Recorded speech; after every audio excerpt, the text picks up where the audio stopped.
Linux जो है वो एक ऑपरेटिंग सिस्टम है जो कि ह्यूज रेंज ऑफ डिवाइसेस पे रन होता है, जिनमें हमारे पास नॉर्मल कंप्यूटर आ जाते हैं, लैपटॉप्स आ जाते हैं, पॉइंट ऑफ सेल्स जो डिवाइसेस होती हैं, मेडिकल डिवाइसेस होती हैं, आप मेन फ्रेम कंप्यूटर हो गए, इवन के सुपर कंप्यूटर्स भी जो है वो लिनक्स ही रन कर रहे होते हैं। अब अगर हम नॉर्मल यूज़र जैसे घरों में या जो डेस्कटॉप इन्वायरमेंट यूज़ करते हैं, इसको as a desktop environment use करते हैं, तो वो परसेंटेज बहुत कम है। मे बी 2-3% लोग ऐसे होंगे जो इसको as a desktop environment Linux operating system को यूज़ करते हैं। अच्छा, अब ये एक ऐसा ऑपरेटिंग सिस्टम है जो कि ह्यूज रेंज ऑफ डिवाइसेस पे रन होता है, तो सबसे पहली बात हमारे जहन में आती है कि क्या ऐसी वजह है जो ये इतनी ज़्यादा डिवाइसेस पे जो है वो रन होता है। तो इसकी सबसे बड़ी जो वजह है वो है लिनक्स कर्नल। लिनक्स कर्नल ही एक ऐसा कंपोनेंट है लिनक्स का जो इसको लिनक्स बनाता है।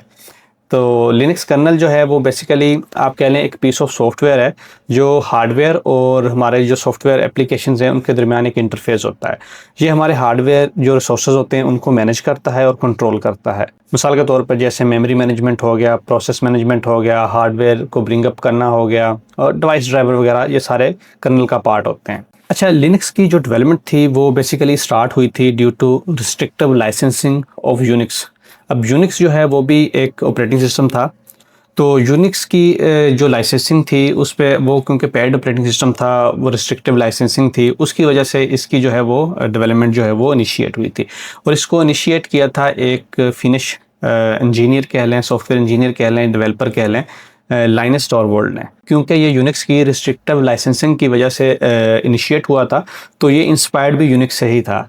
अब इसको यूनिक्स लाइक ऑपरेटिंग सिस्टम भी कहते हैं। अब यूनिक्स लाइक ऑपरेटिंग सिस्टम का मतलब ये है कि ये इसकी जो फ़िलासफ़ी थी, इसके जो टूल्स थे, जो कमांड्स थी, वो सारी यूनिक्स लाइक थी। मिसाल के तौर पर जो इसकी कमांड होती हैं, आगे हम देखेंगे, lscd grep वगैरह जो हो गया, या जिस तरह से इसके टूल्स काम करते हैं, उनका जो बिहेवियर था, वो सारा यूनिक्स के जो टूल्स थे उनकी तरह डिज़ाइन किया गया। आज के दौर में वैसे जब हम लिनक्स का नाम लेते हैं तो ये एक कर्नल नहीं रह गया, एक प्रॉपर फुल फ्लज एनवायरनमेंट बन गया है लिनक्स ऑपरेटिंग सिस्टम की फॉर्म में, और काफ़ी ज़्यादा टूल्स और वैरायटीज़ जो हैं ये हमें ऑफ़र करता है।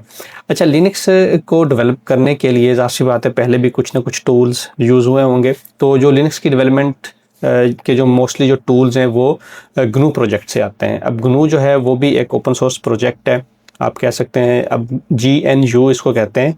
अब GNU जो है वो भी यूनिक्स नहीं है, वो भी यूनिक्स की तरह के टूल्स हैं, सेट ऑफ टूल्स है, लेकिन वो भी यूनिक्स के टूल नहीं है। अब जब हम कहते हैं कि ये यूनिक्स नहीं है, तो इसका मतलब ये है कि ये स्क्रैच से लिखे गए हैं, इसमें यूनिक्स के जो सोर्स कोड जो है वो शामिल नहीं है, इसको स्क्रैच से, ज़ीरो से दोबारा से री इम्प्लीमेंट किया गया है या रीराइट किया गया है। अब लिनक्स जो है वो एक हाईली कस्टमाइजेबल ऑपरेटिंग सिस्टम होता है। आप इसमें डेस्कटॉप इन्वायरमेंट को चेंज कर सकते हैं, यूटिलिटीज़ को चेंज कर सकते हैं, बहुत ज़्यादा इसमें आप अपनी मर्ज़ी से कस्टमाइजेशन कर सकते हैं। इसका सोर्स कोड आपको पब्लिकली अवेलेबल होगा, ऑल्दो कि वो ह्यूज सोर्स कोड होगा, डिफ़िकल्ट होगा to update, to understand, to modify, but that is possible. अगर आप खुद से करना चाहें तो आप बहुत ज़्यादा इसको कस्टमाइज़ कर सकते हैं। इसीलिए जो लिनक्स ऑपरेटिंग सिस्टम है वो सॉफ्टवेयर डेवलपर हो गए, एंथुसियास्ट जो होते हैं, सीखने वाले लोग सॉफ्टवेयर की फील्ड में, उनमें बहुत ज़्यादा फेमस है। सिस्टम एडमिन और IT के लोगों में ये बहुत ज़्यादा फेमस है।